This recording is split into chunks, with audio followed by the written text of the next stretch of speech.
Hey guys, Chris here for Thomann Guitars and Basses. Welcome to Guitar Tech Tips Q&A number 8.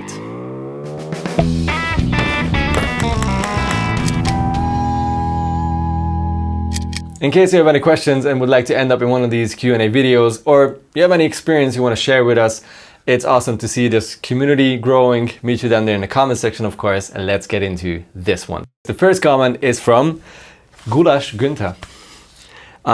Installing a Floyd Rose into a strat video would be nice. I'm not sure if it's the best idea to do that, to be honest.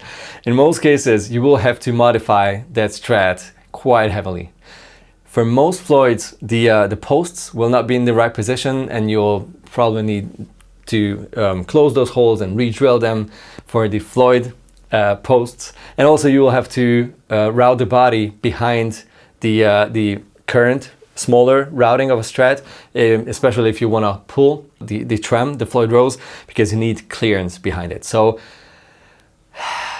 yeah, you can do it, but I would highly recommend to go to a workshop and pay for someone who knows what he's doing, knows the exact measurements you need. And of course, let's not forget about the professional machines you will need. You will need a proper router to route out the body. You will need a stand drill, etc. So yeah, I would not recommend doing that yourself. Okay, it's time to mispronounce names again. So sorry in advance. Sadasivan Guitar asks, Chris, tell us what you'll do if one of the pots or the output jack accidentally falls in. He's talking about the semi-hollow / hollow body episode where we swap pickups, and I had to push all the parts, all the electronic parts inside the body to turn them, because I had to solder on the backside. So in case anything falls in and you don't have a string attached or anything, like a tube or anything, it's gonna take a while to get it out again. That's exactly why I showed the tweezer in that episode and the paper clip. Maybe you remember, if not, just rewatch the video. I rebent a paper clip. First I made it straight and then bent a hook at the end. That's super cool because you can still sort of bend it while it's inside the body. You can go in through the F-hole and just sort of fiddle around until you have it hooked on it, and then you can push it up or pull it up until you can actually grab it with something more stable, like a tweezer or long nose pliers, something like this. Okay, I'll try to stay serious for this one. It's from Le Mans Prospect. While I think Chris is sincere, he's got kind of a funny smile on his face while he's explaining this, almost as if he knows ahead of time 90% of the people out there are going to mess it up. We're talking about wirings, guitar wirings. This came under the wiring basics video. I always have this smiley face. Ask anyone who knows me personally. I'm just this kind of guy. So it's not like I'm laughing ahead, like, ha ha ha, you will mess it up. This is just a fun subject because I remember those days when I literally knew nothing about guitar wirings and electronics, and I tried to swap pickups once.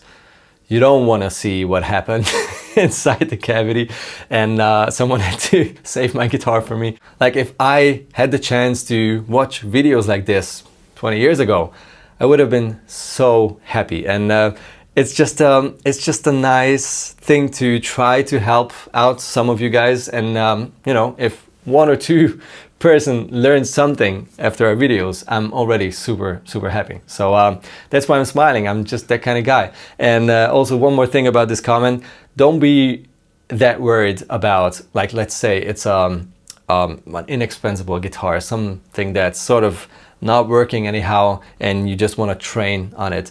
Passive electronics, it cannot explode, right? So it will not catch fire.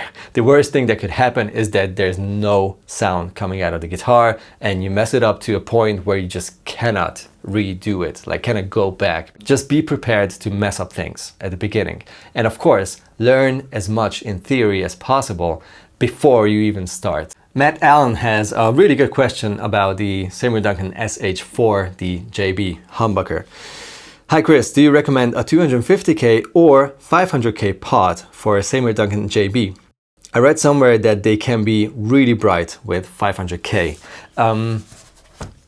It's of course always a good idea to swap parts and try out different things, because it might end up sounding way better than you thought at the beginning.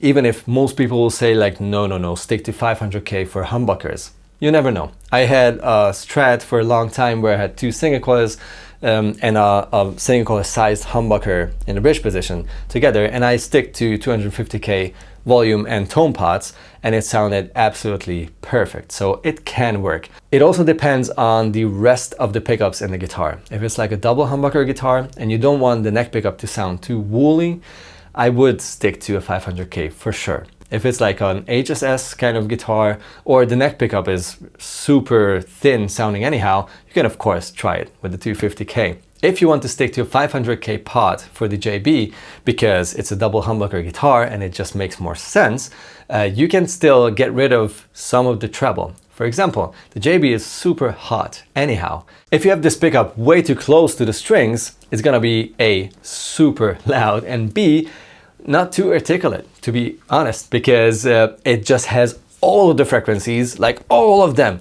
And what I love doing with the JB is lowering it, like maybe even more than on most other humbuckers, especially bridge humbuckers, because it has enough output. So you can actually lower it and it will still have more than enough output. And if you lower a pickup, you will make it sound a bit more hollow, like less bass, less treble, less crisp tone, which is exactly what I like doing with JBs, because as told, if they're higher, like closer to the strings, they have just lots of bass, lots of treble, might be a bit too spiky, and definitely not enough articulate if you want to you know, crank the amp and have like a tight palm muted tone. Lots of soldering and wiring questions this time. This came under the pickup swap guide for Strats. Mission Minded Music asked, I want to convert my HSH Strat style to SSS. Is that easy to do? Yes, it is. You will have to be familiar with soldering, of course, but normally you will need a new pickguard, because the HSH pickguard is gonna be, obviously, you know, the routings are just too big, so you need a new pickguard, and you most probably will have to grab new pots as well, and a capacitor for the tone pot, because on an HSH in most cases you'll find 500K pots, or at least the volume pot is going to be 500K, which will give you way too much treble if you then just use 3 single coils. The routing in the body is going to be fine, because all Strat type guitars will have the right kind of routing for 3 single coils. Just make sure that the 3 things I mentioned are covered.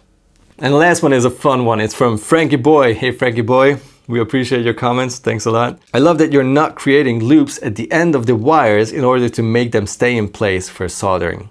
Whoever does that, I need to talk to you in my office. You're fired. Okay, so yeah, I'm not a huge fan of making those hooks or like little rings, because whenever you need to change that wire, because you want to swap something is faulty and you have to unsolder that joint, that's so annoying. It takes so much longer to clean that lug or that switch, whatever it is you have that solder joint on. It's really annoying. On the other hand, it also has pros, obviously, not only cons. If you have like actual super stable physical connection, even without the solder, it's just gonna be more stable. So if you wanna, I don't know, wire a guitar that will stay like that forever, it's of course a good idea to make that loop, to sort of put a knot on it or whatever, and then just put a bit of solder on top to stabilize it. But that's gonna be the most reassuring and stable joint ever. Still, whenever I have a guitar with those loops on it and I have to swap something because something is faulty or whatever, it just drives me crazy, because it takes so much longer to clean those joints from all the wire and everything. All right, you guys have a good one. Thanks for all the comments. And of course, if you have any questions, as told, a short reminder again, leave it in the comments below. I'll try to be as fast as possible and react to it. You guys take it easy. Don't be afraid of setting up and fixing your guitars yourself. It's time to become your own guitar tech. And now you can push record. Okay. We rehearsed it. Yes. Today I'm weird. Slap like this. Welcome to Guitar Tech Tips. Yes, I was brainless, but now I'm still brainless, but I'll do it again.